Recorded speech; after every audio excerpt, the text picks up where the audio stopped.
Thank you so much to both of the Jacks for introducing my talk. Hello everyone, this is Natalie Chung, a climate advocate born and raised in Hong Kong. And today I'm going to share about the role of the oceans and blue economy in achieving carbon neutrality with some insights from my previous Antarctic Climate Expedition led by marine biologist Dr. Sylvia Earle back in 2023.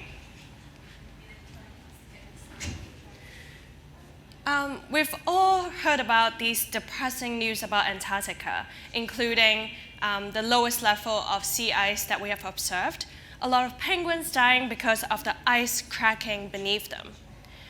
So what is happening in Antarctica and what can we do about it as youth?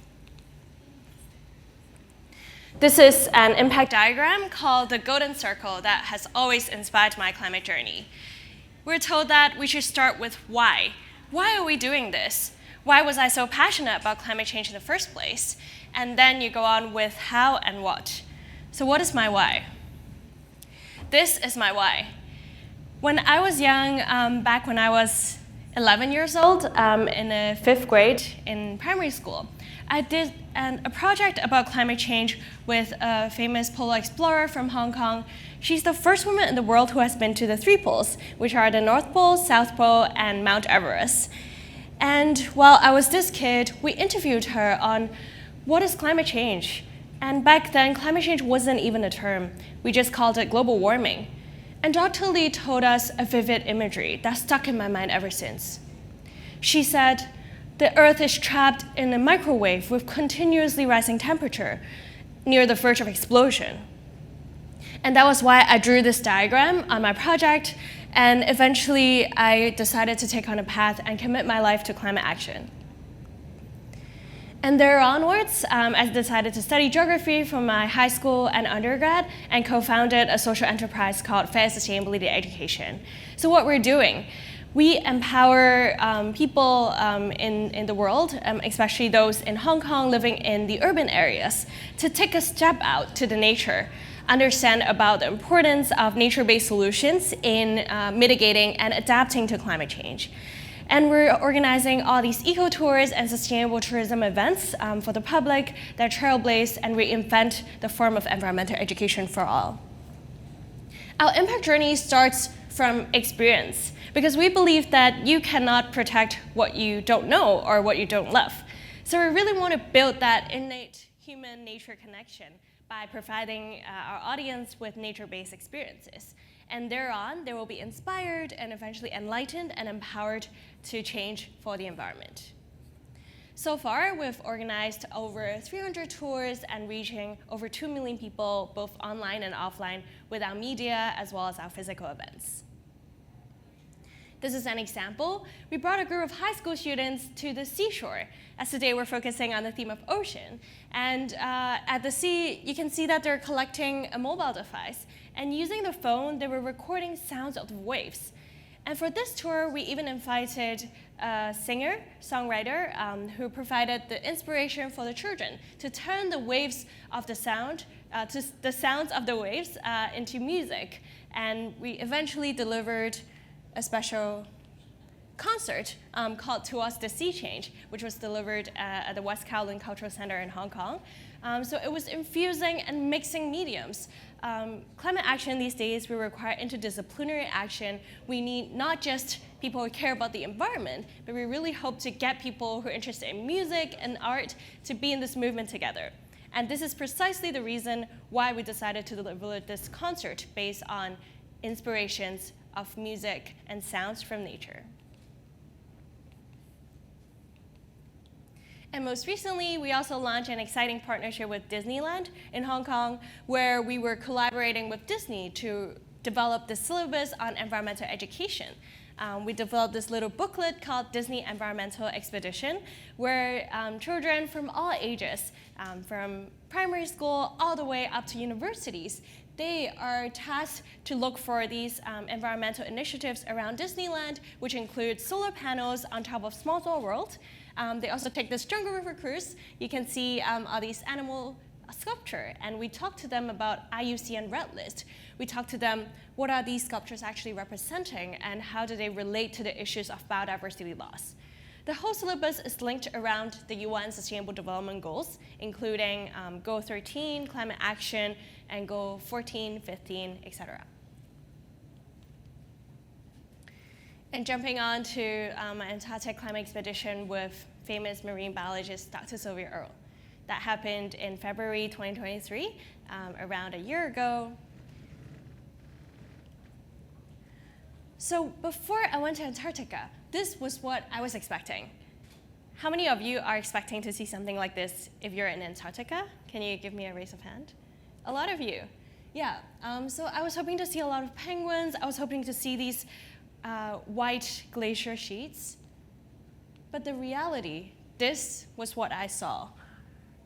Can you imagine? It's no longer snow white. It's covered with these green plants. And these green plants are actually snow algae.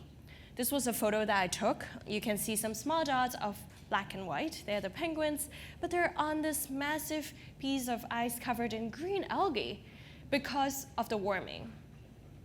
With more sunlight, there's more photosynthesis, favoring the growth of these plants, including the algae. And in the end, these ice surfaces will reflect less sunlight back to the atmosphere, leading to further warming. So we're seeing a positive feedback loop here. Warming leading to more ice melting, more green algae, and also darkening of the ice surface, and eventually leading to more solar radiation being absorbed and further warming. So this is a vicious cycle that just perpetuates the warming, which is very alarming for all of us. We also did an experiment on microplastics. So in the world, we are carrying out a lot of microplastic research as scientific researchers, but very few studies focus on the Southern Ocean in the Antarctica to see whether there are traces of microplastic.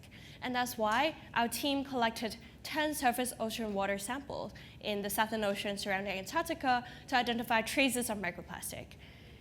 And unsurprisingly, all these 10 surface ocean water samples contained traces of microplastics.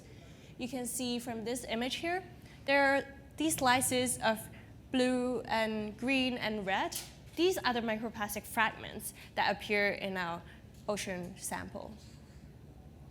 And we also did whale research tracing the whales in Antarctica, and we observed that their behavior will actually change due to the changing climate, including the pattern where they hunt, including the pattern where they eat, because a lot of whales actually rely on krill, a very small shrimp-like crustacean species, to feed on. So here comes the call to action. We have developed 8 ocean climate resolutions for every one of you to learn from and for you to act on starting today from our expedition. So these solutions are created with over 100 scientists, artists, and musicians on board on our Antarctic Climate Expedition. And it starts with one crucial concept, which is to protect marine ecosystem through implementing 3D and climate-smart protected area from the seafloor to the sea surface. How many of you have heard of MPA, Marine Protected Area, or you have some in your own country? Yeah, Marine Protected Area, they're always there, so it's a law that helps protect marine animals. But one deficiency in the MPA is that they're very static. They're just looking at a certain area. But then, as I mentioned just now, a lot of the whales, a lot of the penguins and seals, they have different migrating patterns under the changing climate. And this is why we need a new concept, we need a new interpretation and implementation method for the MPAs. It has to be more static, the MPAs cannot be static. They have to be more dynamic. They have to cover regions from the seafloor to the sea surface because there are so many different creatures living in different levels in the seawater. And of course, it's so important to draw on knowledge of coastal stakeholders and indigenous experience from their knowledge and wisdom in ocean conservation. On our expedition, there was also representation from the indigenous peoples, and they were talking to us how indigenous love the ocean as a part of themselves. They breathe in the air, and our oxygen is produced by the ocean. This is why we should be all interconnected with the ocean and also learn from coastal stakeholders, particularly these smallholders, fishermen.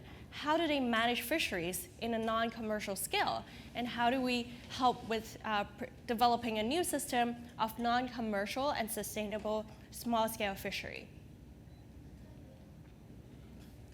there are also massive opportunities in the blue economy. As I was mentioning earlier, actually, ocean is the single largest carbon sink in nature. And when we're looking at the SDGs, SDG 14, life underwater, actually only has a minuscule SDG funding. Only 0.01% of the SDG fundings goes into this particular SDGs. And there's a huge funding gap of US $175 billion needed to protect the health of our ocean. When we're looking at the next phase of climate tech, we know the first phase is about climate tech 1.0. We're looking at clean energy transition. Climate tech 2.0 can be seen as deep decarbonization in different sectors, including like concrete, aviation, etc. And the next phase will be investing in biodiversity and natural capital. As COP30 in Brazil is coming up, it will also be an important COP where the climate COP and the biodiversity COP intersects. So we're seeing more solutions around nature finance, biodiversity finance, and how that all links together. We cannot solve climate change without protecting the ocean or without protecting biodiversity. And this is the important message that I want you all to bring away with you today. It's no longer just about clean tech or green infrastructure. It's also about preserving biodiversity, adding more nature-based solutions in our city planning, and embracing the importance of the ocean and our giant ecosystem for the health of not just different species, but also human civilization in the future. And after the expedition, we also launched this exhibition with multimedia storytelling in Hong Kong at the first in the world, the Museum of Climate Change. So we weaved together an intergenerational dialogue on climate because we collected images from Dr.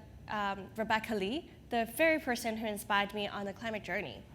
She started going on expeditions to Antarctica and to the Arctic since the early 80s and the 90s. And she used her photographs combined with mine to show the contrast in the climate witness, to show the contrast in ice cover, contrast in weather, contrast in warming, so that people can see the generational change in the polar regions. We also did a series of communications work at schools to influence more of the public to take action. One of the stories that I remember the most was during a school talk. I went back to my alma mater, to my high school in Hong Kong, to do a talk on my Antarctic Climate Expedition. And one of the high school students actually talked to me afterwards, saying that I will never use plastic bottles again.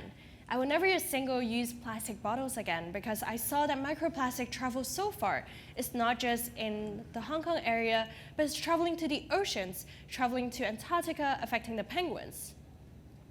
It really struck me to understand more about multi-layer storytelling, because a lot of the times I thought it is already urgent enough when you're seeing landfills in Hong Kong filling up. But apparently some of the students appeal more to these global call for action. When they're seeing penguins being harmed in Antarctica, they were inspired to take action in Hong Kong, not to buy more single-use plastic bottles. So I think different narratives appeal to different audience, and also one takeaway for you all here today is how we can tailor our messages to different audience groups in order to drive action. And I'd like to end with a quote from our marine biologist, Dr. Sylvia Earle. Quite simply, no ocean, no life. No blue, no green. If not for the ocean, there would be no climate at all to discuss. And this is what we should be discussing in the age of global warming. We should be discussing the ocean, the blue, and the green.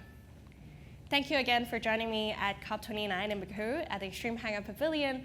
And I hope you can all scan this QR code to add on your stories after listening to this sharing, so that we can turn your findings into our next multimedia storytelling exhibition in Hong Kong and anywhere else in the world. Thank you so much.